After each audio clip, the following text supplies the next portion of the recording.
নমস্কাৰ বন্ধু বান্ধৱীসকল, education and entertainment kingdom চেনেলটিলৈ আপোনালোকক স্বাগতম জনাইছোঁ। আৰু আজি আমি লৈ আহিছোঁ ৪২ৰ স্বাধীনতা আন্দোলনৰ অসমৰ যুঁজাৰুসকলৰ এটি ভিডিঅ' ছিৰিজ। আৰু এই ভিডিঅ' ছিৰিজটি আজিয়ে হৈছে প্ৰথমটো খণ্ড। আৰু প্ৰথমটো খণ্ড হিচাপে আপোনালোকলৈ আগবঢ়াইছোঁ কনকলতা বৰুৱাৰ জীৱন কাহিনী। বীৰাংগনা কনকলতা বৰুৱাৰ জন্ম হৈছিল 1924 চনৰ 12 ডিচেম্বৰত অবিভক্ত দৰং জিলাৰ বৰঙাবাৰীত। তেওঁৰ পিতাকৰ নাম আছিল কৃষ্ণকান্ত বৰুৱা আৰু মাকৰ নাম আছিল কাণেশ্বৰী বৰুৱা। সৰুতে কনকলতাৰ মাতৃ ঢুকাইছিল। কনকলতাৰ ককা দেউতাকৰ নাম আছিল ঘনকান্ত বৰুৱা। ঘনকান্তৰ নিৰ্দেশত কনকলতাৰ দেউতাকে দ্বিতীয়বাৰ জোনাকী নামৰ এগৰাকীক বিয়া কৰাইছিল। জোনাকীয়ে স্বামী গৃহলৈ আহিয়ে নিজৰ সন্তানৰ নিচিনাকৈ কনকলতাহঁতক ডাঙৰ দীঘল কৰিছিল। কিন্তু দুখৰ বিষয়, কৃষ্ণকান্ত বৰুৱাৰ কিছুদিনৰ পিছতেই মৃত্যু হৈছিল। ঘনকান্তই বৃদ্ধ বয়সত পুতেকৰ মৃত্যু হোৱাত মানসিক আঘাত পাইছিল। তথাপিও বোৱাৰীয়েক জোনাকীয়ে ঘৰখন ভালদৰে পৰিচালনা কৰিবলৈ সক্ষম হৈছিল। অকালতে পিতৃ মাতৃ হেৰুৱাব লগা হোৱাত কনকলতা বৰুৱাই শিক্ষা দীক্ষাত বেছি আগবাঢ়িব পৰা নাছিল। প্ৰাথমিক শিক্ষা শেষ কৰাৰ পিছত তেওঁ শিক্ষা জীৱনৰ সামৰণি মাৰিব লগা হয়। আনকি মাহীমাক জোনাকীক সহায় কৰাৰ বাবে ঘৰখন আংশিক দায়িত্বও কনকলতাই ল'ব লগা হৈছিল। ইফালে দেশত ৪২ৰ গণ আন্দোলনে তীব্ৰ ৰূপ ধাৰণ কৰিছিল। তেতিয়া কনকলতাৰ বয়স মাত্ৰ 18 বছৰ আছিল। অসমতো ৪২ৰ গণ আন্দোলনৰ তীব্ৰ প্ৰভাৱ পৰিছিল। 18 বছৰীয়া কনকলতাই ব্ৰিটিছৰ শোষণ নীতিৰ কথা ভালদৰে বুজিব পাৰিছিল। সেয়ে মাতৃভূমিক বিদেশীৰ শাসনৰ পৰা মুক্ত কৰিবলৈ কনকলতাইও এই আন্দোলনত জঁপিয়াই পৰিছিল। পৰিয়ালৰ বাধা নেওচি তেওঁ এই আন্দোলনৰ প্ৰধান স্বেচ্ছাসেৱিকাৰ ভূমিকা গ্ৰহণ কৰাৰ বাবে আগবাঢ়ি আহিছিল। কনকলতা আছিল অপ্লভাষী আৰু নিঃসংগতা প্ৰিয় গাভৰু। তেওঁ নম্ৰ স্বভাৱৰ ছোৱালী আছিল। সকলোৱে তেওঁক বহুত ভাল পাইছিল। কনকলতা আছিল জাতিৰ পিতা মহাত্মা গান্ধীৰ অহিংসা নীতিত দীক্ষিত। ৪২ৰ ভাৰত ত্যাগ আন্দোলনৰ প্ৰথমটো বিৰাট সমদল জ্যোতিপ্ৰসাদে দৰং জিলাতেই আৰম্ভ কৰাৰ সপোন দেখিছিল। জ্যোতিপ্ৰসাদে ২০ ছেপ্টেম্বৰৰ দিনা হাতত ত্ৰিৰংগ পতাকা লৈ সমদলত যোগদান কৰি যুৱক যুৱতীসকলক থানা অভিমুখে যাত্ৰা কৰিবলৈ আহ্বান জনাইছিল। জ্যোতিপ্ৰসাদৰ এই আহ্বানত কনকলতাই আনন্দিত হৈছিল।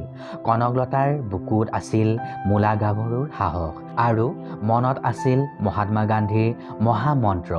কনকলতাই ককা দেউতাকৰ পৰা সমদলত যোগদান কৰাৰ অনুমতি আদায় কৰি সমদলত যোগদান কৰিলে।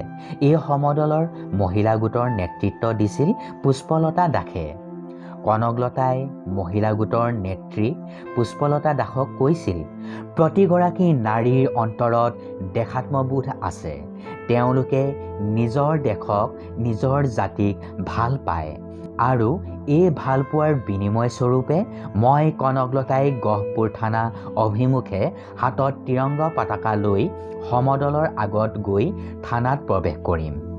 কনকলতাৰ এনে বলিষ্ঠ কথাই সমদলবাসীক নতুন প্ৰেৰণা দিছিল। 1942 চনৰ 20 ছেপ্টেম্বৰৰ দিনা বৰঙাবাৰীৰ পৰা হেলেম আৰু ব্ৰহ্মজান মৌজাৰ ৰাইজৰ বৃহৎ সমদল গহপুৰ থানাত অভিমুখ আহিল। হাতত ত্ৰিৰংগ পতাকা লৈ পুৰুষ বাহিনীৰ গুৰি ধৰিছিল মুকুন্দ কাকতিয়ে। কনকলতাইও হাতত ত্ৰিৰংগ পতাকা লৈ থানা অভিমুখে আগুৱাই গৈছিল। দিনৰ 11 বজাত সমদলটোৱে গহপুৰ থানাৰ সন্মুখ পাইছিল। সমদলটোক পুলিচে আগচি ধৰিছিল। কনকলতাই থানাৰ ভাৰপ্ৰাপ্ত বিষয়া ৰেৱতী মোহন সোম আৰু পুলিচসকলক বাট এৰি দিবলৈ দাবী কৰিছিল। কিন্তু পুলিচে আৰু অধিক আগুৱাই যাবলৈ অনুমতি নিদিছিল। কনকলতাই পুলিচৰ হকা বাধা আওকাণ কৰি বন্দে মাতৰম ধ্বনি দি থানাৰ ভিতৰলৈ জোৰকৈ সোমাই আগবাঢ়িছিল। তেতিয়া থানাৰ ভাৰপ্ৰাপ্ত বিষয়াগৰাকীয়ে গুলী চলাবলৈ নিৰ্দেশ দিছিল। কনকলতাৰ বুকুত গুলী লাগি তেওঁ মাটিত ঢলি পৰাত লগে লগে তেওঁৰ হাতত থকা ত্ৰিৰংগা পতাকাখন বীৰ মুকুন্দ কাকতিয়ে থিয় কৰাই দিছিল। পুলিচৰ গুলীত কনকলতাৰ লগতে মুকুন্দ কাকতিয়ে প্ৰাণ আহুতি দিছিল। তথাপিও কিন্তু সমদলকাৰীসকল বিচলিত হোৱা নাছিল।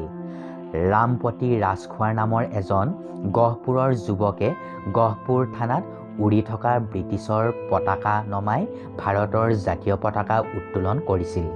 গহপুৰ থানালৈ যাত্ৰা কৰাৰ সময়ত বীৰাংগনা কনকলতাই কৈছিল, অসমীৰ প্ৰতি দুখৰ মাটিৰ মূল্যাংকন মই বুজি পাওঁ। কোনো বিদেশীৰ মাতৃভূমিক শোষণ কৰাৰ অধিকাৰ নাই। আমি ভাৰতীয়, আমি অসমীয়া। আমাৰ ওপৰত অত্যাচাৰ আৰু শোষণ আমি কোনোপধ্যেই সহ্য নকৰোঁ।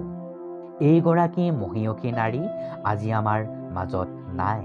কিন্তু দেশৰ হকে জীৱন বলিদান দি তেওঁ যি আদৰ্শ দেখুৱাই থৈ গ'ল, সিয়ে আজিও নতুন প্ৰজন্মক জাতীয়তাবোধৰ শিকনি দি আছে। কনকলতাই সদায় আমাৰ মাজত অমৰ হৈ থাকিব। গহপুৰৰ পুখুৰী পাৰত সজা কনকলতাৰ প্ৰতিমূৰ্তিয়ে আজিও শ্বহীদ বীৰাংগনাগৰাকীৰ অপৰিসীম ত্যাগৰ স্বাক্ষৰ বহন কৰি আছে। বন্ধু বান্ধৱীসকল, এয়াই আছিল কনকলতা বৰুৱাৰ জীৱন কাহিনী। ভিডিঅ'টি যদি ভাল লাগিল তেন্তে চেনেলটো ছাবস্ক্ৰাইব কৰি থ'ব। ধন্যবাদ।